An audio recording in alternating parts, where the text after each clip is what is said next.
नमस्कार। आज मैं फिर आपके सामने अपराध की एक और घटना लेके आया हूँ। अपराध की आज की घटना बताने से पहले मैं अपने मित्र एबीपी न्यूज़ पर बहुत लंबे समय तक एंकर रहे, पत्रकार रहे, रिपोर्टर रहे, जितेंद्र दीक्षित से आपको रूबरू कराऊंगा।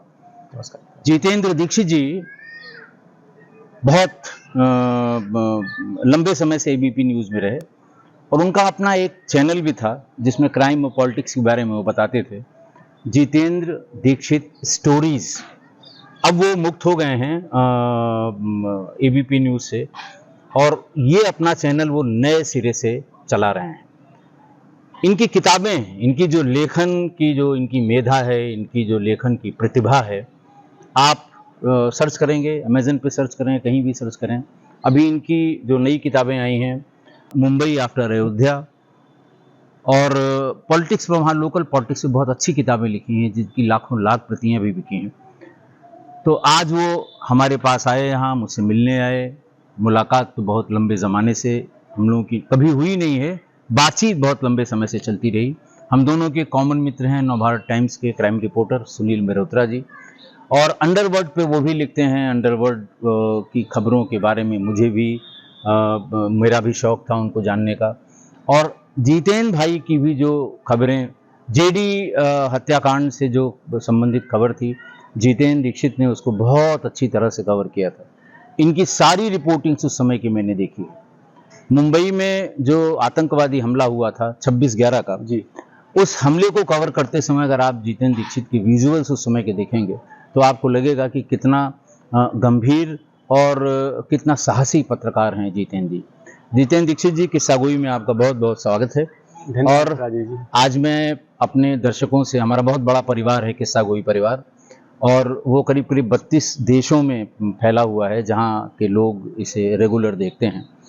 और आप चूंकि अपराध से संबंधित खबरों के लिए और अपराध से संबंधित, लॉ एंड ऑर्डर से संबंधित आपके लेखन के लिए मैं आपका बहुत हृदय से आभार व्यक्त करता हूं।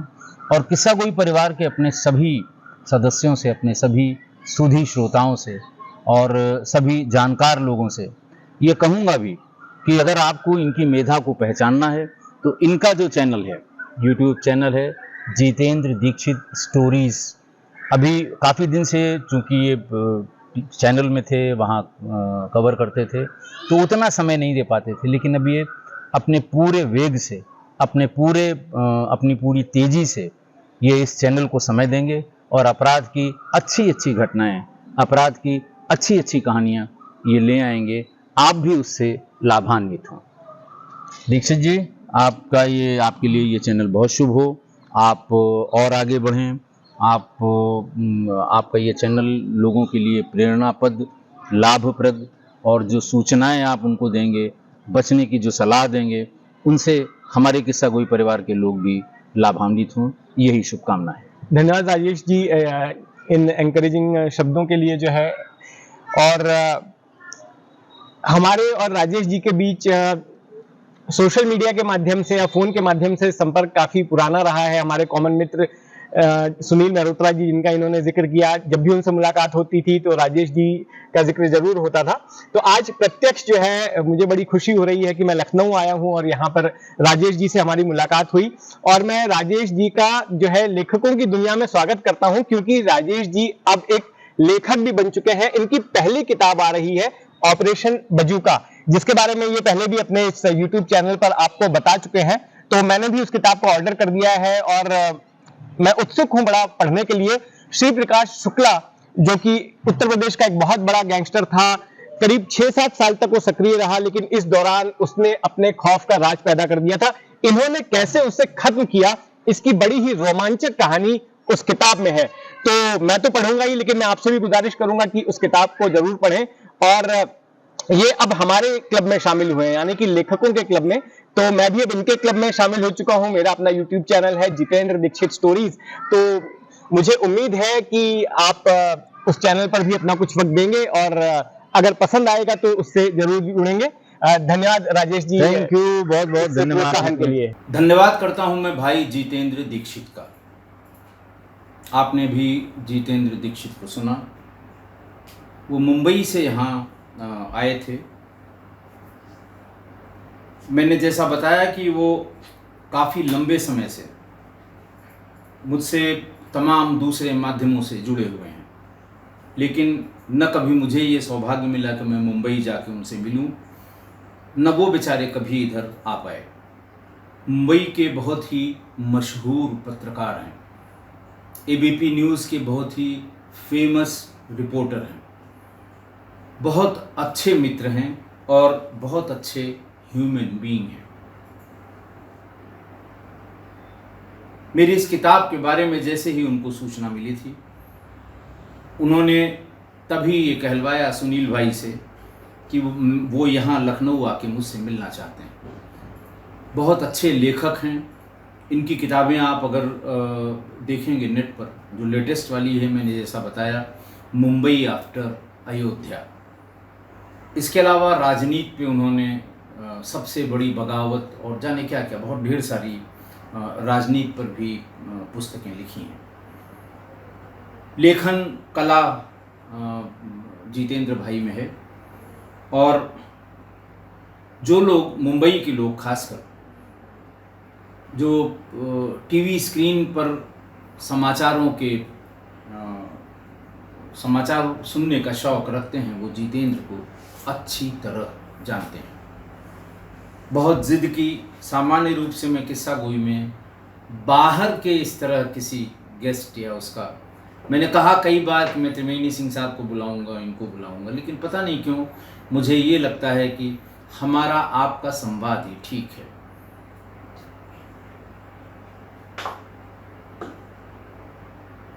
दूसरा जो किताब की बात, ऑपरेशन बजूका की बात कर रहा हूँ, बहुत से मेरे किस्सा गोई परिवार के लोगों ने बहुत मदद की। आज तो बहुत अच्छा लगा, अमेज़न पर हमने देखा कि हॉट न्यू रिलीजेस में ऑपरेशन बजूका दूसरे नंबर पर है, देश में दूसरे नंबर पे। टोटल रैंकिंग पर ये थोड़ा नीचे आ गया है, 603 पर है, लेकिन जो सस्पेंस और थ्रिलर की श्रेणी है उसमें नंबर 9 पर है। आपका सहयोग, आपका प्यार, आपका इंटरेस्ट, अपराध से जुड़ी हुई घटनाओं और उसकी विवेचना में आप जो अपना इनपुट देते हैं, अपनी जो बात कहते हैं, अपने तमाम उसमें जो इनपुट्स आपके आते हैं, ये उसका परिणाम है कि इतने कम समय में, यानी आप ये समझ लें कि 11 सितंबर को इसका पेपर बैक एडिशन शुरू हो जाएगा। वो भेजना शुरू कर देंगे जिन जिन लोगों ने प्री ऑर्डर बुकिंग करा रखी है। मेरी फिर से दृष्टि वालों से बात हुई थी। उन्होंने ये बताया कि साहब हम मंगलवार को यानी 15 को इसका किंडल एडिशन भी उसका प्री लॉन्च कर रहे हैं, उसकी लिस्टिंग कर रहे हैं, लाइव हो जाएगी किंडल एडिशन, लाइव देंगे वो प्री ऑर्डर जो होता है उसका 15 को, और किंडल भी लॉन्च होगी 11 सितंबर 2023 को ही, जिस दिन पेपर बैक एडिशन आएगा। तो ये अब तक की प्रोग्रेस है, आपकी मेहनत है, आपका प्यार है, और इसी के साथ साथ बहुत से लोगों ने बुकिंग करा के और उसकी स्क्रीनशॉट मुझे मेल के माध्यम से और व्हाट्सएप पर, जिनके पास नंबर हैं, व्हाट्सएप पर भेजा है। मैं ऐसे सुधी श्रोताओं को जिन्होंने इतनी तकलीफ़ की कि उसके स्क्रीनशॉट लिए और मुझे भेजे कि उन्होंने इसका ऑर्डर बुक कर दिया है, मैं उनका हृदय से मैं उनका शुक्रगुजार हूँ, और मैं किन शब्दों में उनका धन्यवाद प्रेषित करूँ। दूसरी बात जो दृष्टि प्रकाशन वालों ने बताई है, हमारी कुछ बहुत ही सुधी श्रोता जैसे भावना उपाध्याय जी हैं, कुछ पाकिस्तान के समरान खान हैं, और भी यूएस से और यूके से तमाम, आपने कल की टिप्पणियों में देखा होगा कि उनका ये कहना था कि साहब ये amazon.in पर उपलब्ध है, amazon.com पर अभी तक नहीं आई है। amazon.com का मतलब अगर amazon.com पे इसकी लिस्टिंग हो जाएगी तो किसी भी देश से कोई भी इस किताब को मंगवा लेगा। इस किताब की प्रोग्रेस देखते हुए दृष्टि वालों ने बताया कि बहुत जल्दी 4-6 दिन में ही amazon.com पर इसकी लिस्टिंग हो जाएगी।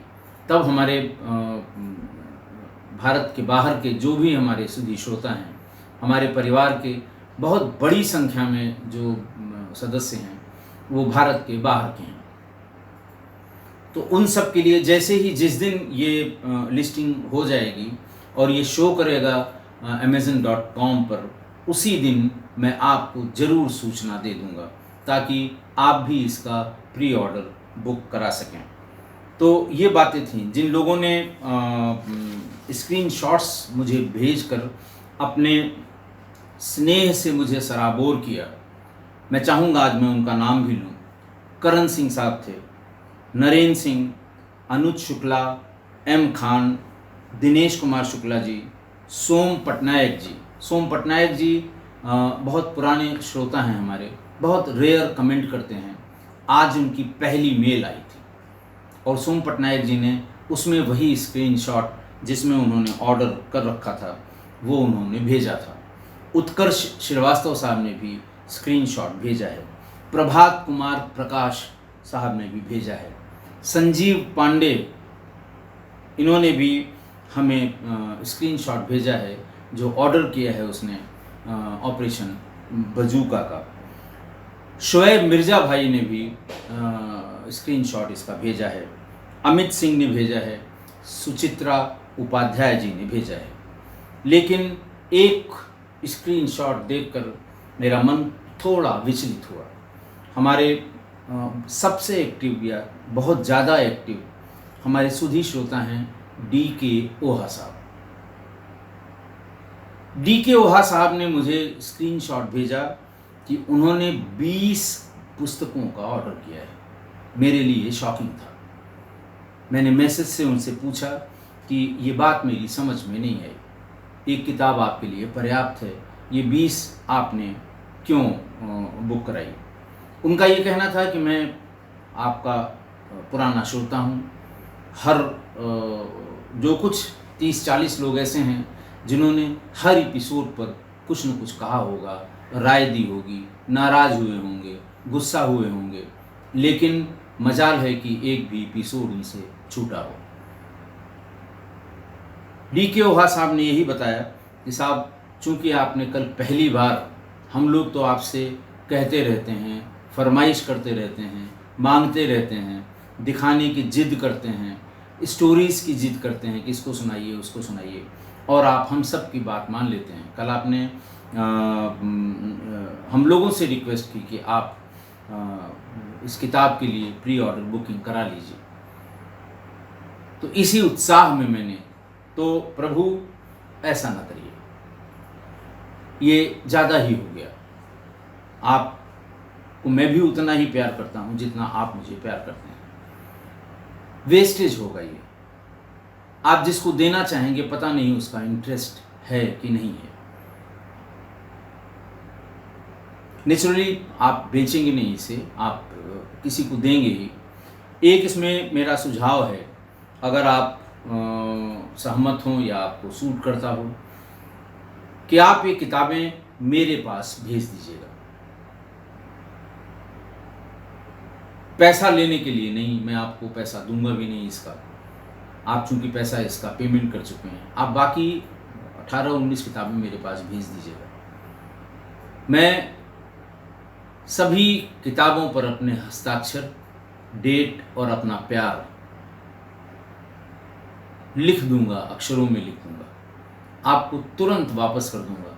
फिर आप अगर किसी को देना चाहेंगे तो उसके लिए थोड़ा सा ये होगा कि साहब वैसे तो मैं भी मंगा लेता अमेज़न से, लेकिन ये साइंड कॉपी है इसलिए हम इसे रखेंगे। हो सकता है ऐसा हो, आप इसे सोच लीजिएगा।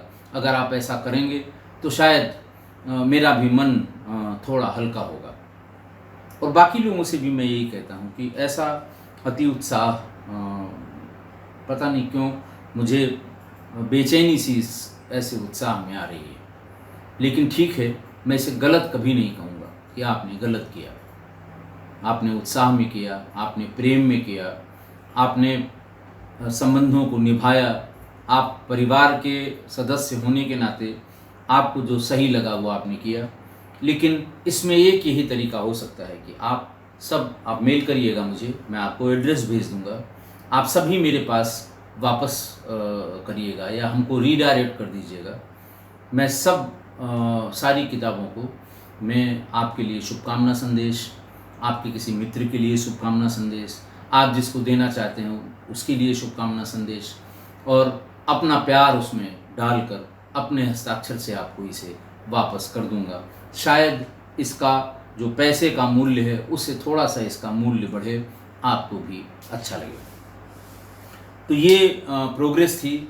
आज फिर मैं यही कहूँगा कि आप लोग जो आलस्य की वजह से अभी तक ऐसा नहीं कर पाए हैं वो करेंगे। बड़ा अच्छा, मैं कह इसलिए रहा हूँ, आज तीसरा दिन है कि मेरे लिए ये पहला एक्सपीरियंस, मुझे इसकी बहुत जानकारी नहीं है। लोग हमें बताते हैं कि साहब ये तो सेकंड उसमें आ गई है, हॉट न्यू रिलीजेस पे सेकंड नंबर पे आ गई है, इसकी लिस्टिंग इतने पर हो गई है। मुझे इसका बहुत ज्ञान नहीं है। मैंने पूछने की कोशिश की, जानने की, तो उन्होंने यही बताया कि प्री ऑर्डर बुकिंग में नंबर्स जैसे जैसे बढ़ेंगे इसकी जो लिस्टिंग है वो ऑटोमेटिक बढ़ती चली जाएगी। तो ठीक है, आने दीजिए, 11 सितंबर को आपको मिल भी जाएगी। रिव्यूज़ ज़रूर लिखिएगा, अच्छा है तो अच्छा लिखिए, ख़राब है तो ख़राब लिखिए। आप लिखेंगे तो आप टिप्पणी करेंगे, आप टीका करेंगे, मेरा उत्साह बढ़ेगा। आगे की जो 2-3 किताबों की बात मैंने की है उसमें मैं ज़रूर सुधार करने की कोशिश करूँगा। ये बात आज जितेंद्र दीक्षित भाई से जितनी बात हुई है उसकी, और आपकी इस किताब के संबंध में जो आपने बहुत ही प्यार से जिसको एक्सेप्ट किया है, ऑपरेशन बजूका। आज का जो वाकया है वो है मध्य प्रदेश का। मध्य प्रदेश का जिला है उज्जैन, महाकाल की नगरी। वहाँ पर एक तहसील है नागदा। नागदा तहसील में उन्हेल के पास जियाजीगढ़ में 9 अगस्त 2018 को थाने पर यह सूचना आई कि साहब एक खेत में एक व्यक्ति की लाश पड़ी हुई है और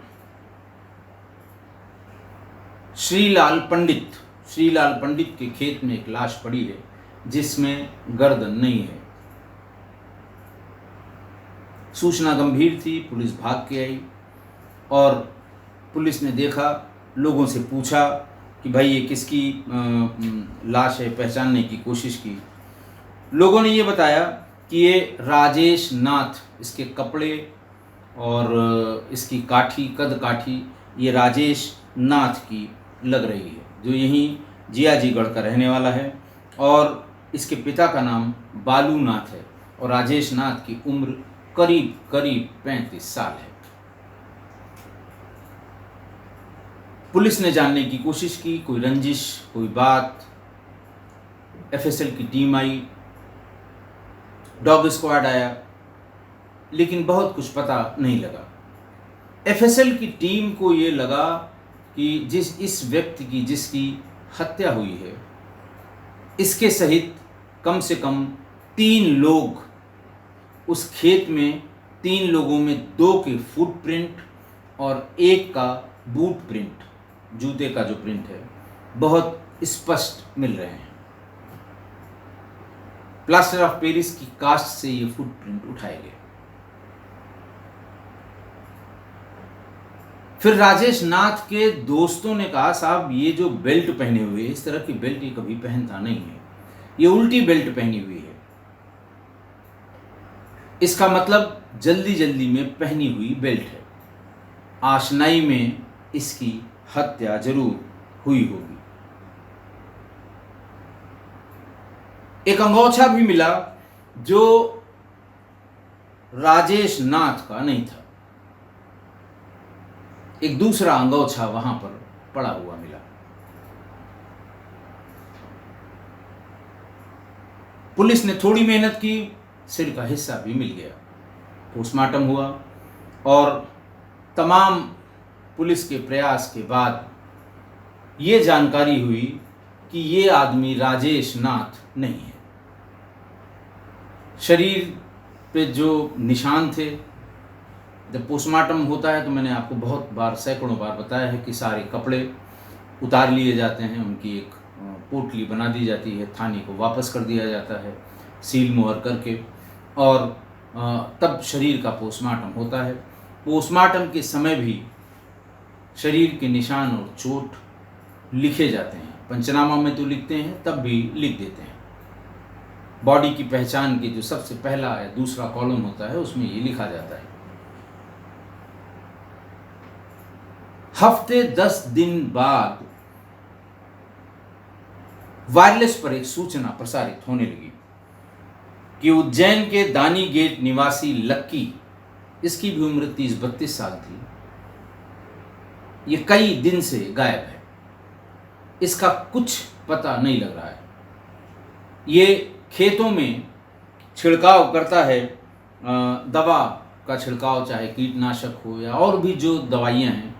एक मशीन होती है, पीठ पे ला दी जाती है और उसमें प्रेशर करके, और जो दवा छिड़कने वाले होते हैं गांव में वो जनरली एक्सपर्ट होते हैं। वैसे तो कोई किसान अपने आप भी कर सकता है, लेकिन एक्सपर्टाइज के लिए वो ऐसे लोगों को जो ये काम बखूबी करते हैं उनकी सेवाएं ली जाती हैं।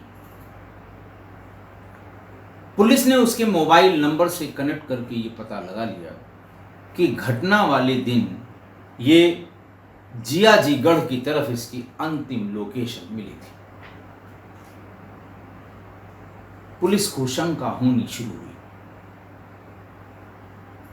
पुलिस ने बॉडी के फोटोग्राफ, पोस्टमार्टम रिपोर्ट और पंचायतनामा में उल्लिखित शरीर के निशान, ये सब लक्की के घर वालों को जो ढूंढते हुए आए थे वहां तक, और जिनको बुलाया था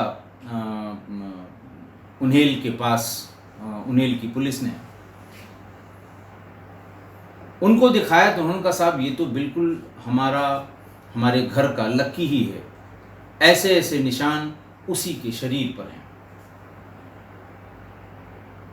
अंडरवियर जो उसने पहनी थी वो भी लक्की की ही थी। बनियाइन तो नहीं थी, लेकिन अंडरवियर लक्की की ही थी। अब पुलिस को इसमें थोड़ा थोड़ा डाउट होने लगा कि मरा लकी है, बताया राजेश नाथ को जा रहा है, गांव भी बता रहा है और परिवार वाले भी बता रहे हैं। बहरहाल जब एक ही स्वर में गांव वाले और परिवार वाले बोल रहे थे तो थाने वालों ने परिवार वालों से और गांव वालों से, दोनों से पूछताछ की। शक और गहरा हो गया, लेकिन लोग ये कोरिलेट नहीं कर पा रहे थे कि आखिर लकी को ये कपड़े पहनाए किसने और क्या कारण हो सकता है। इस प्रोसेस में भी 15-20 दिन का समय निकल गया। फाइनली राजेश नाथ के परिवार के कुछ लोगों को पुलिस ने उठा लिया, बातचीत की, तब पूरा राज खुला कि लकी को उस दिन बुलाया गया था दवा छिड़कने के लिए। दरअसल उसे दवा का कोई काम नहीं था, दवा छिड़कने के लिए बुलाया ही नहीं गया था। राजेश नाथ के संबंध गांव के ही फोरी बाई नाम की एक महिला से हो गए थे। फोरी बाई बार बार राजेश नाथ पे ये दबाव बना रही थी कि उससे शादी कर ले, लेकिन समाज और परिवार के डर से राजेश नाथ शादी नहीं कर सकता था। ये तय पाया गया कि हम लोग कहीं यहाँ से बाहर चलते हैं मजदूरी के लिए। कलकत्ता या मुंबई की बात की गई, भगा कर ले जाएंगे ऐसी बात की गई। उसमें ये रिस्क हुआ कि अगर तुम भी गायब होगी और हम भी गायब होंगे, पुलिस को शक हो जाएगा, तुम्हारे घर वाले हम लोगों के खिलाफ या मेरे खिलाफ मुकदमा लिखाएंगे, पुलिस जगह जगह ढूंढेगी। एक तो बदनामी होगी, दूसरा जीना हराम हो जाएगा, हम शांति से अपना काम नहीं कर पाएंगे। इन सब बातों को सोचकर ये तय पाया गया कि हम अपने आप को कैसे गांव में मृत घोषित करा दें और तुम मेरे साथ भाग चलो। तो जब मैं मृत घोषित हो जाऊंगा, मैं मर ही जाऊंगा, तो मेरे खिलाफ कोई कार्रवाई होने का सवाल नहीं है। और तुम्हारे फिर भाग जाने या गायब होने की रिपोर्ट अगर घर वाले तुम्हारे लिखाते भी हैं तो उसमें कोई अपराध नहीं होगा, उसमें कोई क्राइम का एंगल नहीं होगा और हम दोनों लोग मौज से रहेंगे। राजेश नाथ ने यह कहा कि यह काम अकेले में मेरे लिए संभव नहीं है, इसलिए उसने अपने भाई के साथ ये अर्जुन और संजय, इनको भी अपने मन की बात बताई। अब आप देखिए, दो भाई ये और फोरी बाई, इन सब लोगों ने मिल बैठकर एक साजिश की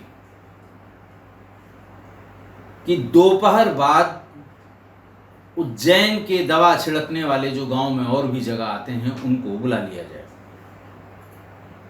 शाम का समय आते आते हो जाएगा, शराब पिलाई जाए, मुर्गे की दावत दी जाए और शराब के नशे में उसको मार दिया जाए, सिर अलग करके कहीं और गाड़ दिया जाए, अपने कपड़े पहना दिए जाएं। गांव पूरा चिल्ला कर कहेगा राजेश नाथ की हत्या हो गई और इस बीच हम दोनों भाग लेंगे। एग्जैक्टली यही किया। उसको बुलाया, शराब पिलाई, खाना खिलाया, शराब के नशे में पहले उसका गला दबाया, फिर गर्दन काटी, उसके बाद राजेश नाथ के कपड़े पहनाए, लेकिन जल्दी जल्दी में बेल्ट उल्टी बांध दी, शर्ट पैंट भी बहुत ढंग से नहीं पहना पाए, बनियाइन पहनाई तो अंडरवियर नहीं चेंज कर पाए, जो भी उनके दिमाग में रहा हो। और हल्ला भी यही हुआ कि राजेश नाथ की हत्या हो गई। पुलिस के इस फाइंडिंग से, पुलिस के इस दांव पेच से लोग सत्ते में आ गए। दोनों भाइयों को पुलिस ने बंद कर दिया।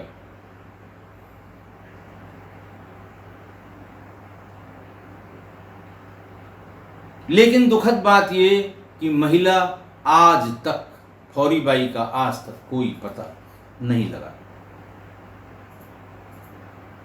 ट्रायल हुआ और न्यायालय में माननीय जज श्री अभिषेक सक्सेना, अपर सत्र न्यायाधीश के यहाँ ये मुकदमा चला। उसमें राजेश नाथ और अर्जुन नाथ, राजेश नाथ की उम्र 35 साल और अर्जुन नाथ की उम्र 30 साल, इनको धारा 302 IPC हत्या की धारा में आजीवन कारावास और अर्थदंड, और राजेश नाथ को आजीवन कारावास, अर्जुन नाथ को 7, 302, 201 और 120B हत्या के साक्ष्यों को मिटाना और साजिश करना, हत्या की साजिश करना। इसमें 7 साल की कैद बा मशक्कत और फौरी बाई चूँकि फरार हो गई तो उसके अनुपस्थिति में ये मुकदमा नहीं चल सका और इसका उसके विरुद्ध कोई भी, और अभी तक इस घटना के हुए भी काफ़ी समय हो गया है, 2018 से 2023 है, फौरी बाई का कोई पता नहीं लगा, पुलिस उसको ढूंढ भी नहीं पाई। आज की घटना एक महिला और पुरुष के प्रेम संबंध में इतना अंधा हो जाना कि एक निरपराध की नृशंस हत्या कर दी इन लोगों ने, और सिर्फ इसलिए कि जब महिला के साथ भागें तो परिवार और पुलिस तंग न करे। मतलब हद है संवेदनहीनता की, हद है दानवी प्रवृत्ति की, हद है गंदी और गिरी हुई मानसिकता की, हद है निकृष्ट सोच की, हद है शैतानी दिमाग के चलने की। अब आप जरा सोचिए कि क्या बीती होगी लकी पर। वो न तो फौरी बाई का नाम जानता होगा, न उसे कभी देखा होगा, कभी उसका दीदार भी नहीं किया होगा। दिहाड़ी मजदूर था बेचारा, किसी ने बुलाया कि भाई आज हमारे यहाँ दवा छिड़क दो। उसने सोचा इस दिहाड़ी में 200-300 रुपये मिल जाएंगे, परिवार के लिए 2 जून की रोजी रोटी का इंतजाम हो जाएगा। भागा चला आया, किसी से कोई मतलब नहीं, न वो इनको फ़ोन करके बुलाया, पता बताया हम फलाने हैं, वो आ गया। और फौरी बाई को तो जानने का कोई मतलब ही नहीं। लेकिन अपराधी कितना भी शातिर हो, कितना भी चालाक हो, गलती कर ही देता है। फुटप्रिंट उनके खेत में मिल गए। जिस गमछे से गर्दन, कायदे से तो वहां राजेश नाथ का गमछा मिलना चाहिए था, लेकिन गमछा मिला तो लकी का छूट गया, बदल गया, भूल गए। जैसे गलती, जल्दी जल्दी बेल्ट पहनाने के चक्कर में उल्टी बेल्ट पहना दी। घर वालों ने परसू किया लकी के, और अदालत से दोनों भाइयों को सजा हो गई। पर दुखद पहलू यही कि जिस महिला के चक्कर में ये सारी वारदात हुई, वो आज तक पुलिस के हत्थे नहीं चढ़ पाई। हालांकि इसमें दूसरी बात भी जगह जगह कोट की गई है कि जैसे ही किया तो इन्होंने बहुत ही फूल प्रूफ काम था, लेकिन पुलिस ने जैसे ही ये वर्कआउट किया कि ये इन्हीं लोगों ने अपने आप को मृत साबित करने के लिए किसी अनजान, किसी निरपराध व्यक्ति की हत्या की है, पुलिस इस परिवार के पीछे पड़ गई।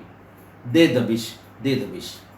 इन लोगों को लगा कि पुलिस को सब बात पता लग गई है, अगर ये महिला पुलिस के हाथ चढ़ गई तो ये बड़ी पोटेंशियल गवाह होगी, सारी बात ये बता देगी।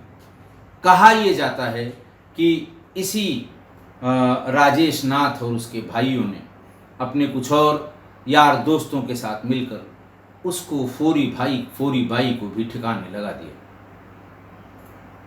और आज तक उसकी लाश भी नहीं मिली, न ही उसका कोई पता लगा। अगर ये बात सही है तो इससे बड़ी विडंबना कोई नहीं हो सकती कि जिस लड़के ने लड़की के साथ भागने के लिए एक अनजान आदमी की हत्या कर दी, अकारण हत्या कर दी, उसी आदमी ने जब उस पर आन पड़ी तो उसने फौरन उस महिला से भी जान छुड़ाने के लिए ठिकाने लगा दिया। मतलब आप तो समझ ही गए होंगे कि ये प्यार और ये संबंध और ये सब जो दुनिया भर की बातें हैं कि 7 जन्म का साथ और साथ जिएंगे साथ मरेंगे, ये टिटिम्मे आप सब जानते हैं। जब भी दो लोगों के बीच इस तरह के संबंध होते हैं तो दोनों तरफ से ये जुमले बोले जाते हैं। डायलॉग सब वही हैं, लोग अलग अलग हो सकते हैं, डायलॉग सब वही हैं। 99% डायलॉग यही बोले जाते हैं। लेकिन जब अपने पर आ गई तो एक बार भी हिचक नहीं हुई उसको ठिकाने लगाने। अगर ये बात सही है तो मैं परिवार से यही कहूंगा कि क्यों इतना डूब जाते हैं आप और सच्चाई को समझने की कोशिश नहीं करते हैं। मैं ये नहीं कहता कि 100% के 100% ऐसे संबंध या ऐसा प्यार व्यार या ऐसा जो कुछ भी दो लोगों के बीच में है सब में ऐसा ही होता है, लेकिन ज़्यादातर में यही होता है। ये झूठ होता है, ये दिखावा होता है, ये फरेब होता है। तो उसको समझने की कोशिश करिए, नहीं तो आप ऐसे दलदल में फंसेंगे कि आपको निकलने का रास्ता नहीं मिलेगा। आशा है आप मेरी इस बात से सहमत होंगे। आज के लिए इतना ही। बहुत बहुत धन्यवाद।